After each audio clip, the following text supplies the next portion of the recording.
Let's go to Moscow, where Secretary of State Rex Tillerson is meeting with Russia's foreign minister. Our chief foreign correspondent, Terry Moran, is there and has those details for us. Good morning, Terry.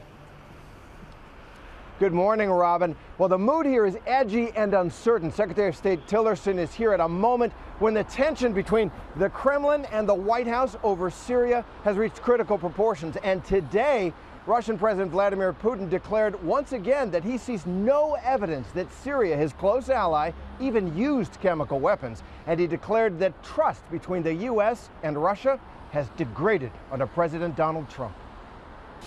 This morning, a handshake, but real tensions in the room as U.S. Secretary of State Rex Tillerson meets his Russian counterpart here in Moscow.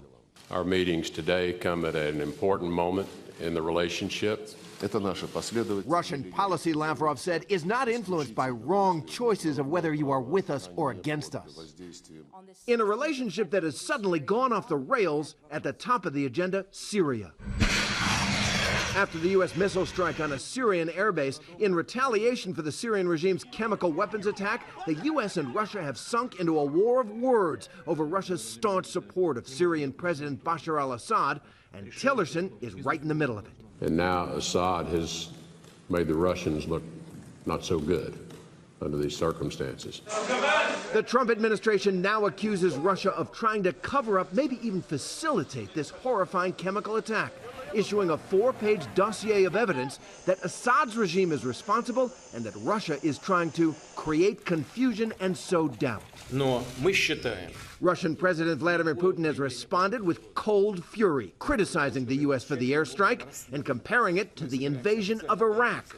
Meanwhile, back in the U.S., Secretary of Defense James Mattis doubling down on the administration's warning to Syria. If they use chemical weapons, they are going to pay a very, very stiff price.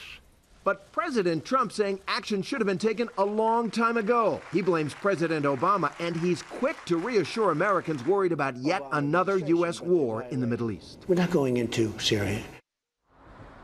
The Kremlin now tells us that President Putin and Secretary of State Tillerson will meet today, so it looks like both sides are trying to get through this moment of crisis over Syria and start building some kind of working relationship for the future.